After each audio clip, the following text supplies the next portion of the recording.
नमस्कार साथियों, आप सभी का स्वागत है। आज लेक्चर थर्ड हमारा लूसेंट 5000 PYQ सीरीज़ में। अब तक 2 लेक्चर हमारे जा चुके हैं और आज का जो लेक्चर है वो थर्ड है। इससे पहले 2 लेक्चर हमारे प्लेलिस्ट जाके आप देख सकते हो लूसेंट 5000 PYQ पे। वहाँ पे हमारे सारे लेक्चर आपको मिल जाएंगे। अगले पिछले 2, आज तीसरे लेक्चर को स्टार्ट करते हैं और अगले 25 क्वेश्चन देखते हैं 5 मिनट में। और क्वेश्चन की क्वालिटी वे होगी जो पेपर में आ चुके या आने की संभावना है। क्वेश्चन में ही आपके आंसर मिलेगा और उसके बाद में आपको आंसर बराबर उसके क्वेश्चन आंसर फॉर्मेट में हम करते चलेंगे। देखो, लास्ट क्वेश्चन हमारा लेक्चर 2 का था, हीनयान का प्रमुख ग्रंथ क्या है? कथावस्तु। तो आज का पहला क्वेश्चन है, किस ग्रंथ में बुद्ध के जीवन चरित्र के अनेक कथानकों के साथ वर्णित है? तो वह कथावस्तु में वर्णन दिया गया है बुद्ध के चरित्र के अनेक कथानकों का। आगम किस धर्म से जुड़ा हुआ साहित्य है? तो जैन धर्म से जुड़ा है हमारा आगम साहित्य।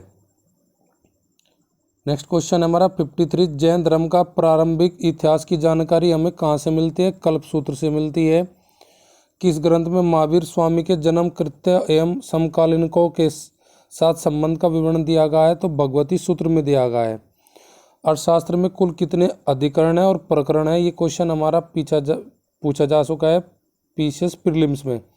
अर्थशास्त्र में कुल कितने अधिकरण है जी? 15 अधिकरण है। प्रकरण हमारे कितने हैं? 180। अर्थशास्त्र किसने लिखा था? कौटिल्य ने। अर्थशास्त्र किसके की जानकारी देता है? मौर्य वंश से जुड़ी जानकारी देता है, प्रशासन और शासन की। संस्कृत साहित्य में ऐतिहासिक घटनाओं को क्रमबद्ध लिखने का सर्वप्रथम प्रयास किसने किया था? कलन ने किया था। और कलन की एक पुस्तक है फेमस राजतरंगिणी, जिसको कहते हैं राजाओं की नदी। और ये ग्रंथ कुल कितने सर्ग है? तो राजतरंगिणी जो पुस्तक लिखी थी कलन ने, उसमें कुल टोटल सर्ग है जी आपके 8। राजतरंगिणी में कश्मीर के राजाओं के इतिहास का वर्णन मिलता है। अगर हमसे क्वेश्चन पूछे राजतरंगिणी किसके राजाओं का इतिहास का वर्णन करती है, तो कश्मीर के शासकों का। कब तक की? 12वीं शताब्दी के जो शासक थे कश्मीर के, उनका वर्णन देती है तरंगिणी। गार्गी संहिता के लेखक कौन है? कात्यायन है। गार्गी संहिता एक ग्रंथ है, ये भी क्वेश्चन हमसे पूछ लिया है। ज्योतिष ग्रंथ है जी गार्गी संहिता। पीतांजलि के महाभाष्य से किस वंश का इतिहास का पता लगता है जी? मैं शुंग वंश का। अगला हमारा टॉपिक है विदेशी यात्रियों से मिलने वाली जानकारी। क्वेश्चन नंबर 62 देखते हैं हमारा क्या है। टेसियस किस देश का राजवैद था? ये हमारा ईरान का है राजवेद। हेरोडोटस, जिसे इतिहास का पिता कहा जाता है, उनकी फेमस पुस्तक है हिस्टोरिका। उसका उल्लेख में किसका उल्लेख करती है पुस्तक हिस्टोरिका? भारत फारस के संबंध से संबंधित। सिकंदर के साथ भारत आने वाले प्रमुख लेखक थे नियार्कस, आनेसिक्रेटस, ओस्ट्रोबुलस। ये 3 हमारे लेखक सिकंदर के साथ आए थे भारत। मेगस्थनीस किसका राजदूत था? सेलुकस निकेटर का। मेगस्थनीस ने पुस्तक लिखी थी बड़ी फेमस, बार बार पेपर में पूछे जाते हैं, इंडिका। नेक्स्ट को हमारा क्वेश्चन है क्वेश्चन नंबर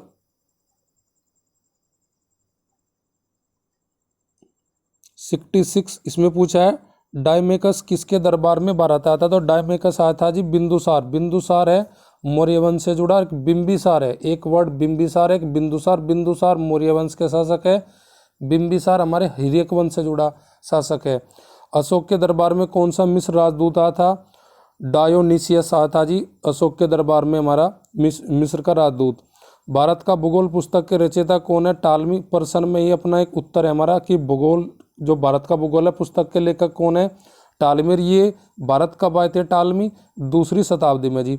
नेचुरल हिस्ट्री नामक पुस्तक के लेखक कौन है? प्लिनी है जी हमारे। प्राचीन भारत के बंदरगाहों की जानकारी कौन सी पुस्तक देती है? पेरिप्लस ऑफ द एरिथियन सी देती है जी। फयान किसके दरबार में भारत आया था? गुप्त नरेश चंद्रगुप्त द्वितीय। इनमें गुप्त वंश में चंद्रगुप्त प्रथम भी है, द्वितीय तो आपको ध्यान रखना फयान आता द्वितीय वाले के। हवेनसांग भारत में 630 ईस्वी में आया था सर्वप्रथम किस स्थान पर? कपीसा में। CU की पुस्तक के लेखक कौन है? हवेनसांग। और 74वां क्वेश्चन हमारा है 6वीं ईस्वी में किस लेखक ने सिंध के राजाओं को शूद्र बताया? तो ये बताता जी सिंध के राजाओं को शूद्र हवेनसांग ने। और आज के लेक्चर का लास्ट क्वेश्चन 75। आज हमारे 25 क्वेश्चन 75 तक खत्म हो जाएंगे। तो 75 क्वेश्चन हमारा है हवेनसांग भारत में 15 वर्ष तक शिक्षा ग्रहण हेतु रहा और इसने शिक्षा किस विद्यालय से की थी? तो वो विद्यालय का नाम है जी नालंदा विश्वविद्यालय।